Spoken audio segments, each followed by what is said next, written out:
Assalamualaikum warahmatullahi wabarakatuh. Selamat kembali lagi bertemu dengan saya di mata kuliah pengantar pajak.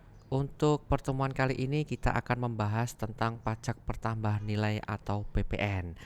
Kalau di minggu-minggu sesi-sesi sebelumnya kita sudah membahas tentang pajak penghasilan mulai pasal 21, pasal 22, 23, 24, 25 dan 26. Kita akan beralih sekarang, yaitu berkaitan dengan pajak juga masih, yaitu tentang pajak pertambahan nilai atau PPN. Oke, kita langsung saja ya. Jadi untuk PPN itu pertama memang didasari dari dasar hukum dulu. Jadi biar teman-teman juga tahu, teman-teman mahasiswa, dasar hukumnya apa toh kok kita perlu mempelajari namanya pajak pertambahan nilai. Oke, untuk dasar hukumnya yang pertama itu adalah Undang-Undang Nomor 8 Tahun 1983, itu yang pertama. Kemudian yang kedua Undang-Undang Nomor 11 Tahun 1994. Kemudian yang ketiga Undang-Undang Nomor 18 Tahun 2000 dan nomor 4 yaitu Undang-Undang Republik Indonesia Nomor 42 Tahun 2009. Ini yang terakhir ya. Jadi undang yang terakhir berkaitan dengan PPN, nah itu nomor 42 tahun 2009, yaitu tentang pajak pertambahan nilai barang dan jasa dan pajak penjualan atas barang mewah. Oke, kita akan jelaskan terlebih dahulu pengertiannya terlebih dahulu apa yang dikatakan sebagai PPN atau pajak pertambahan nilai. Mungkin teman-teman juga sudah tahu ya apa itu pajak pertambahan nilai. Biasanya kalau teman-teman itu beli di McD atau di restoran misalkan ya, kemudian bayarnya 100 kok ada tambahan 10%. Nah, itu dikatakan sebagai PPN. Nah, pengertiannya PPN itu sendiri itu adalah pajak yang dikenakan karena adanya pertambahan nilai suatu barang atau jasa. Jadi tidak hanya barang tok ya, tapi juga ada jasa juga. Jadi karena adanya pertambahan nilai atas suatu barang atau jasa, maka itu dikenakan pajak yang dinamakan namanya pajak pertambahan nilai atau PPN. Nah, syaratnya apa? Jadi syarat-syarat untuk dikenakan pajak itu yang pertama ada dua syarat utama di sini. Yang pertama adalah syarat subjek pajak dan yang kedua adalah syarat objek pajak. Untuk syarat subjek pajak yang pertama adalah harus sudah dikukuhkan sebagai pengusaha kena pajak. Ya, harus sudah dikukuhkan sebagai pengusaha kena pajak. Jadi kalau misalkan belum dikukuhkan tidak diperbolehkan barang atau jasa ya yang dijual itu dikenakan PPN. Yang kedua, syarat objek pajak. Syarat objeknya berarti sasarannya untuk siapa ini? Yang pertama adalah barang kena pajak. Nah, barang kena pajak itu kayak apa Pak? Nanti saya jelaskan. Yang dikatakan sebagai barang kena pajak atau BKP. Kemudian jasa kena pajak atau JKP. Itu harus masuk kategori barang kena pajak maupun jasa kena pajak. Oke. Yang kedua, adanya aktivitas penyerahan kena pajak. Ya, jadi ada aktivitas jual beli maksudnya. Nah, itu nanti akan dikenakan pajak pertambahan nilai atau PPN. Oke, untuk barang kena selanjutnya ini, jadi pengertiannya apa yang dikatakan sebagai barang kena pajak atau BKP? Untuk barang kena pajak itu adalah barang berwujud. Ya, jadi barang berwujud yang menurut sifat atau hukumnya dapat berupa bergerak atau barang tidak bergerak dan barang yang tidak berwujud. Nah, itu dia. Nah, tapi juga ada pengecualiannya, yaitu barang hasil pertambangan atau hasil pengeboran yang diambil langsung dari sumbernya. Itu tidak masuk kategori sebagai barang kena pajak. Kemudian barang-barang kebutuhan pokok yang sangat dibutuhkan oleh rakyat. Nah, itu juga tidak masuk kategori sebagai barang kena pajak. Kemudian makanan dan minuman yang disajikan di hotel, rumah makan, warung dan sejenisnya. Ini yang dimasukkan hotel, rumah makan, warung atau sejenisnya itu yang belum dikenakan sebagai pengusaha kena pajak. Itu nggak diperbolehkan dikenakan pajak pertambahan nilai. Kemudian yang keempat ada uang, ada emas batangan, ada surat berharga, misalkan itu juga dijual belikan, itu juga bukan masuk kategori sebagai barang kena pajak. Jadi sekali lagi barang kena pajak itu adalah barang berwujud yang menurut sifat atau hukumnya dapat berupa bergerak atau barang tidak bergerak. Oke. Kemudian kedua itu ada namanya dikatakan sebagai jasa kena pajak. Ya, apa itu jasa kena pajak?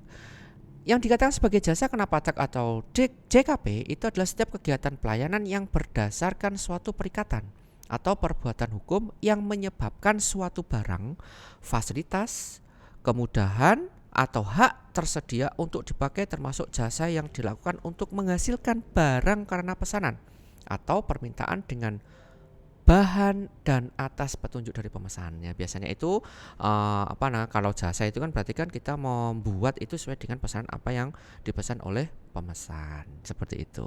Itu dikatakan sebagai jasa kena pajak. Nah, tapi jasa itu juga ada pengecualiannya. Apa saja itu pengecualian? Yang pertama adalah jasa di bidang pelayanan kesehatan medik. Jadi kayak dokter apa itu sebenarnya tidak boleh ya, bukan masuk kategori jasa kena pajak. Kemudian jasa di bidang pelayanan sosial, kemudian jasa di bidang pengiriman surat dengan perangko, ya, kemudian jasa di bidang perbankan, asuransi dan sewa guna usaha dengan hak opsi itu juga tidak masuk kategori sebagai jasa kena pajak. Kemudian jasa di bidang keagamaan serta jasa di bidang pendidikan itu juga tidak masuk kategori sebagai jasa kena pajak. Nah, selanjutnya yaitu kita akan bahas tentang apa yang dikatakan sebagai pengusaha kena pajak. Tadi kalau misalkan barang kena pajak atau jasa kena pajak itu yang menjual bukan pengusaha kena pajak itu tidak diperbolehkan. Maka kita harus tahu dulu juga apa yang dikatakan sebagai pengusaha kena pajak atau PKP.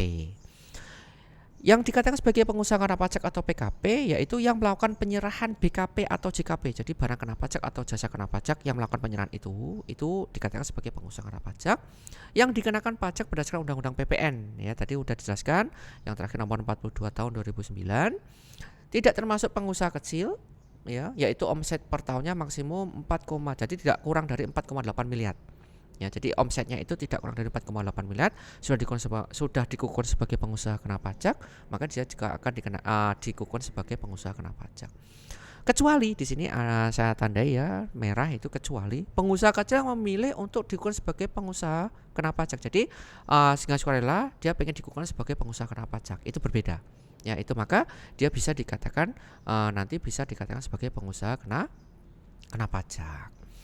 Nah, untuk subjek pajaknya sendiri ya, jadi untuk pajak pertambahan nilai itu siapa subjek pajaknya? Yang membayar pajaknya siapa? Jadi untuk subjek pajaknya itu adalah pengusaha, baik itu orang WPOP atau orang pribadi maupun badan. Ya.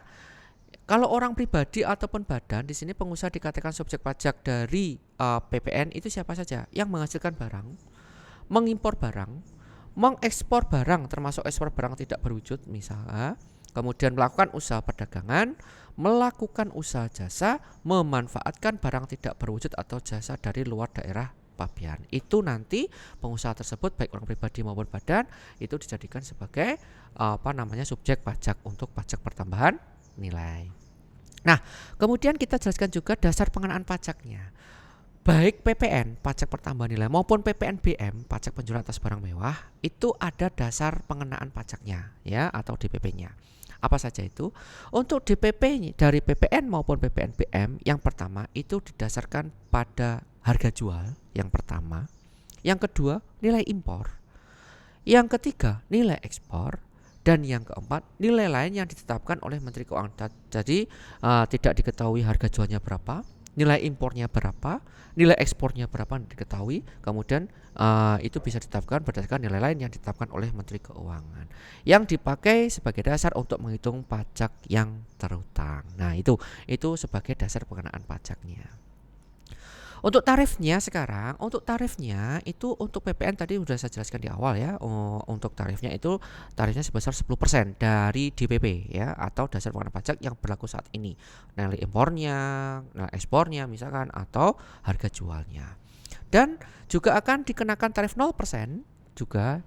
Dasar pengenaan pajak diterapkan atas yang pertama ekspor. Sebenarnya untuk ekspor barang kena pajak baik berwujud maupun yang tidak berwujud maupun jasa kena pajak itu tidak dikenakan pajak. Makanya dikatakan di situ tarifnya sebesar 0%.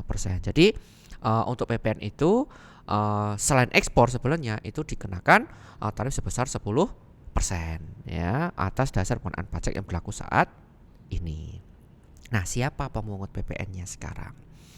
Untuk pemungut PPN-nya yang pertama adalah bendaharawan pemerintah, yang kedua badan, yang ketiga adalah instansi pemerintah. Jadi bendaharawan pemerintah, badan atau instansi pemerintah itu yang nantinya itu yang ditunjuk oleh Menteri Keuangan ya untuk memungut, menyetor dan melapor. Jadi untuk memungut, menyetor dan melapor atas pajak yang terhutang oleh pengusaha kena pajak atas penyerahan barang kena pajak maupun jasa kena pajak kepada pemungut pajak pertambahan nilai. Itu pemungutnya. Yang pertama bendaharaan pemerintah, yang kedua badan, dan yang ketiga adalah instansi pemerintah. Nah, sekarang mekanismenya bagaimana? Jadi mungkin teman-teman juga familiarnya itu menjelaskan PPN itu kan cuma 10% saja. Tapi sebenarnya ada mekanisme-mekanisme lain bagaimana cara menghitung PPN, ya.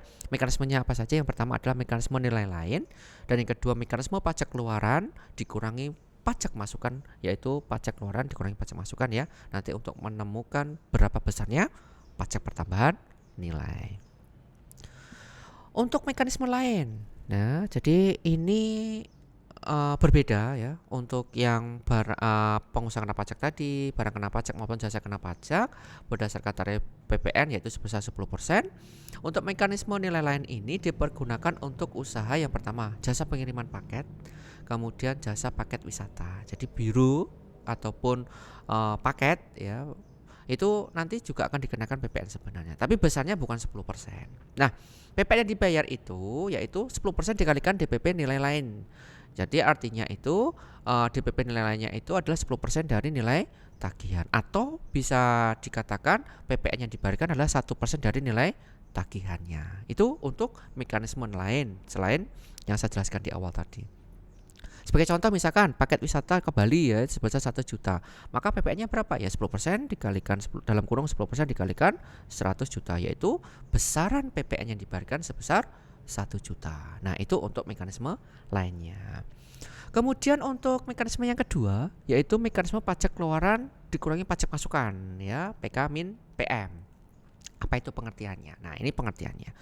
Yaitu mekanisme perhitungan PPN dengan cara mengurangkan pajak keluaran dengan pajak masukan dalam masa yang sama. Jadi 1 bulan misalkan ya, itu nanti kita ada pajak keluaran, kemudian ada pajak masukan, itu dikurangkan nanti dengan pajak masukan. Nah, itu nanti akan ketemu namanya PPN. Ya. Lah bedanya apa Pak? Pajak keluaran sama pajak masukan. Nah, kalau bedanya itu kalau pajak keluaran berarti kita menjual barang kemudian kita mengenakan pajak. Ya, kita menjual barang kemudian kita mengenakan pajak, itu dikatakan sebagai pajak keluaran. Tapi kalau misalkan pajak masukan gimana? Kita yang dikenakan pajak, misalkan kita beli persediaan, kita beli order persediaan barang gitu ya untuk dimasak misalkan ya. Kemudian dari vendornya kita dikenakan pajak ya. Atas pajak PPN yang dikenakan itu dikatakan sebagai pajak masukan. Maka caranya yaitu pajak keluaran dikurangi dengan pajak masukan. Itu baru nanti ketemu berapa besarnya PPN. Gitu. Nah, terus kemudian sebagai contoh saja biar lebih jelas ya, yaitu di sini PT Mekanika bergerak di bidang distributor alat listrik transaksi dalam bulan Januari 2007 sebagai berikut. Nah, misalkan di sini tanggal 3 Januari membeli barang dagangan, berarti kan kita membeli barang dagangan membeli dari vendor yaitu sebesar 15 juta. Kemudian tanggal 5 Januari menjual barang dagangan sebesar 10 juta. Tanggal 7 Januari menjual barang dagangan sebesar 20 juta. Harga tersebut tidak termasuk PPN. Nah, berarti kan kita harus menghitung berapa besarnya PPN-nya.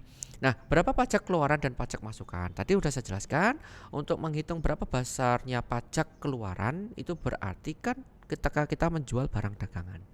Nah, maka tarifnya yaitu 10% tarif PPN itu sendiri dikalikan 10 juta, yaitu kan menjual barang pada tanggal 5 Januari, yaitu nomor 2 yaitu sebesar 1 juta, dan 10% dikalikan 20 juta untuk transaksi nomor 3 tanggal 7 Januari yaitu sebesar 20 juta, yaitu sebesar 2 juta. Maka jumlah pajak keluarnya berapa? Yaitu 1 juta ditambah dengan 2 juta yaitu 3 juta. Itu pajak keluarannya. Nah, untuk pajak masukannya berapa? Nah, untuk pajak masukannya yaitu 10% dari pembelian, yaitu 10% dari 15 juta. Karena tadi kita membeli persediaan barang ke vendor kemudian dikenakan pajak sebesar 10%, maka itu dikatakan sebagai pajak masukan, yaitu sebesar 1.500.000. Jadi jumlahnya pajak keluarnya sebesar 3 juta, pajak masukannya sebesar 1.500.000. Untuk menghitung PPN-nya atau yang kita harus bayar ke kas negara yaitu sebesar pajak keluaran dikurangi pajak masukan, yaitu 3 juta dikurangi 1.500.000 yaitu sebesar 1.500.000. Itu kalau kita menggunakan mekanisme mengurangi pajak keluaran dikurangi pajak masukan. Nah, sebenarnya cara menghitung PPN-nya sudah saya jelaskan, tapi ini cara lumusnya untuk menghitung pajak pertambahan nilai, yaitu tarif PPN dikalikan dasar pengenaan pajaknya. Jadi dasar pengenaan pajaknya itu dari nilai harga jualnya, nilai impornya maupun nilai ekspornya, atau nilai yang ditetapkan oleh Kementerian Keuangan yang tidak dijelaskan atau yang tidak diketahui harga jualnya, kemudian tidak diketahui nilai impornya atau nilai ekspornya. Nah, tarifnya PPN tadi yaitu sebesar 10% ya untuk impor dan harga jualnya. Tapi untuk yang ekspor tarifnya sebesar 10%. Mungkin itu saja untuk materi pajak pertambahan nilai atau PPN untuk pertemuan kali ini. Kalau masih ada yang ingin ditanyakan, silakan ditanyakan lewat Classroom atau ketika kita ada kelas offline bisa ditanyakan kembali. Terima kasih atas perhatiannya. Kurang lebihnya mohon maaf. Saya akhiri. Wassalamualaikum warahmatullahi wabarakatuh.